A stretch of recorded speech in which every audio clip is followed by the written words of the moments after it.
I honestly don't know how Adobe can keep their pricing structure anymore. This video is brought to you by CuriosityStream. Get access to my documentary series print screen via Nebula, bundled with CuriosityStream, linked below.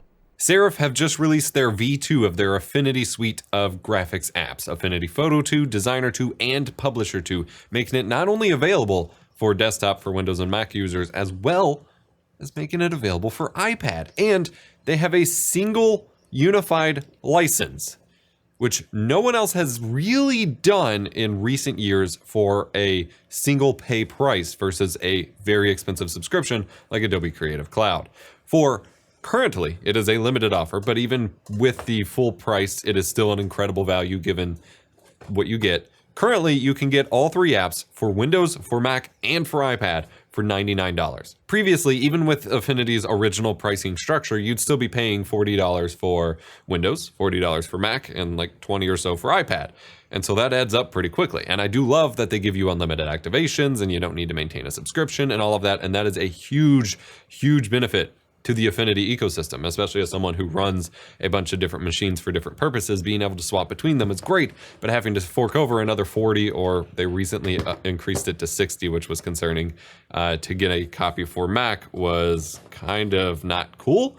And now they just $99 for all three V2 apps on all platforms, even downloading on the iPad, is wild. And they improved the sign-in system so that you only have to sign in on one of them and it activates on all of them and syncs up your downloads and stuff. They kind of had that going on the older versions, but this is far improved on the new one. This is insane. I honestly expected them to make their pricing worse as they released the V2 because no one else is doing this, but honestly, it is truly insane. This is a completely different paradigm from the kinds of subscriptions and non-perpetual licensing models that basically every software is moving towards. And like I said, I don't know how Adobe can compete with this other than the fact, I mean, obviously they have industry saturation and all of that, but like if Affinity gets competitive enough, Adobe's gonna have to at least lower their prices or offer some sort of perpetual licensing option. Because the thing with Adobe's subscription, for what you're getting, it's not that bad. It really isn't, especially in context of most other programs on the market. If you use everything. If you just want Photoshop and Lightroom, for example, to do the photography bundle, you're still paying half the price of the full suite of apps bundle. And at that point, $25 a month. That's very quickly not worth it anymore. Now, Adobe has been introducing a lot of incredibly powerful AI features into Photoshop and Lightroom and all these other applications that so far Affinity hasn't competed with. And these aren't like AI art generator stuff so much as better sky selection, better face manipulation, things like that I use on a daily basis. So unfortunately, Affinity doesn't compete there, but they do have a few new features with this new version that are pretty cool. Admittedly, I guess I would have expected more, but I get the feeling that this is kind of a business structural change to go with V2, and then we're going to see a fair bit of V2 support over the next 5 or more years, where we'll continue to see that built out. But with Designer specifically, we have new Vector Warp, which allows you to take vector images, artwork, or text and non-destructively warp them based on a mesh to kind of tweak the shapes and everything like that, and you get a live preview for it, which is pretty cool. There's also the Shape Builder, which just provides an easier and just generally more interactive way to add or remove shapes to a general, design or segments of it, which is pretty neat. Of course, there's the knife tool, so now you can slice up your vector stuff in a way that's a little bit more vector friendly and non-destructively. There's new measure and area tools for figuring out the exact sizing of things. There's now support in a couple of these applications for DWG and DXF imports for AutoCAD related files. Cool. And then there is also X-ray view, so you can see your total image, but also see the individual parts below, say the top art layer or something like that. Over in Affinity Photo, we get a bunch of new features, including non-destructive RAW develop. So previously, if you imported a RAW file, once you made all of the actual RAW focus changes and applied other effects or layers or whatever, you could no longer really go back and tweak the actual core RAW settings like you could in, say, Resolve with a node workflow when you're color grading or something like that. Now you can. Finally, you can do that. So that means you can import your raw image, make some tweaks to it, and then add in effects and layers and whatever, and you can still go back and tweak the raw capabilities, the exposure, the white balance, and things like that on the raw level of your photos, which is incredibly powerful. Glad they're finally adding that. There's also compound masks, which means you can mask and manipulate your masks using add, subtract, or XOR options to kind of change how they relate to one another, which is something that's been a thing in, say, After Effects for video motion graphics and things like that for a while, but hasn't really been super present in these kinds of photo apps as detailed. Affinity Photo also gets live mesh warp to better do mockups, to tweak, an image on a plane defined by another shape, so you can do good mockups, and it's all non-destructive, which is really nice. Kind of like the vanishing point in Photoshop, but much more suited for, like I said, mockups, for creating more realistic looking shadows or pages, projections, those kinds of things. There's normal map support for 3D stuff. There's live mask previews.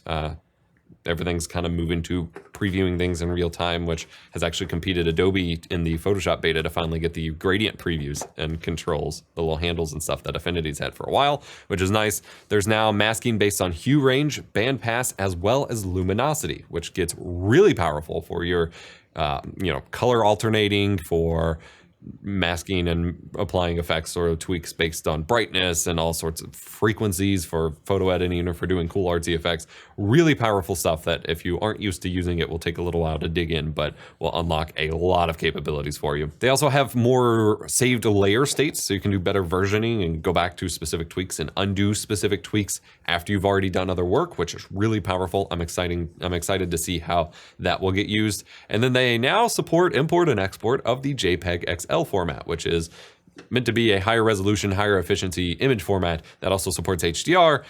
Awkward timing because Google just announced that Chrome is starting to discontinue support for it as they try to boost AVIF support. So, lol. Publisher also got some new features, including being on iPad for the first time, completing the trio of apps, which is really powerful. I was playing around with it today, and it's really cool being able to do this kind of work on the iPad. They also support books now, specifically on desktop only for that, but where you can combine big chunks of pages and sections and stuff to build out an entire book within Publisher, which is awesome. So that's kind of the point.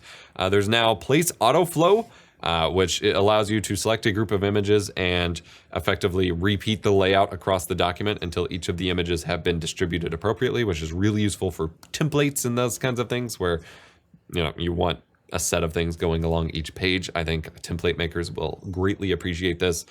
There's now better control over layer visibility within linked files. This means if you have, say, a Photoshop document or something linked within your Publisher file, you can now manually within Publisher change the individual layer visibility within that file. Instead of having to edit the Photoshop file, you can override that within Publisher specifically, which just gives you more control and less back and forth between applications. There's also now a style picker, so you can take the style from one object and place it onto other objects or text a lot more intuitively. And they're supposed to just be better overall performance on desktop and much better performance on iPad for iPadOS 16, as it has better memory management and swap and optimizations for the new M1 hardware and M2 and all of that. And then they also have some better quick access menus on iPad as well. So admittedly, this feels like a catch-up update for V2 in terms of the core features. Like, these are powerful features that Affinity has needed and will benefit users, but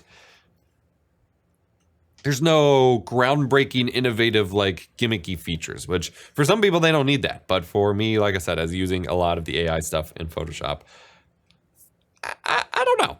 I still bought it day one because that pricing is insane, and I just want to support more and more of these licensing structures. And if you're just getting into graphic design, text design for bookmaking and things like that, or photo editing, the Affinity Suite is a great place to start, and is something you right now at least, you pay $99 and you have it for life, and you have it on Windows, Mac, and iPad. I just hope they support Linux at some point as well. Hope you enjoyed this video. Just wanted to provide a little update. I'm sorry videos have been so scattered lately. Techtober kicked my ass, and it has also rolled over into November, especially with my Nebula documentary, Print Screen, a digital deep dive into analog video and how it provided the capabilities for people like me to make content from home and all of that. The documentary series is available exclusively on Nebula, and the first episode has already premiered. It's called Home Video. The best way to watch this is with the bundle we created with CuriosityStream, another awesome streaming service full of thousands of documentaries and educational videos, entertaining videos, things like that, about all sorts of topics. And we've created an awesome bundle where if you sign up at the link in the description below, you get access to both sites for under $15 per year. That is a year of content, both from myself, all of the amazing creators over on Nebula, as well as all of the awesome content on CuriosityStream. That's curiositystream.com/analogdreams. Don't miss the best deal in streaming. Remember to be kind. Rewind.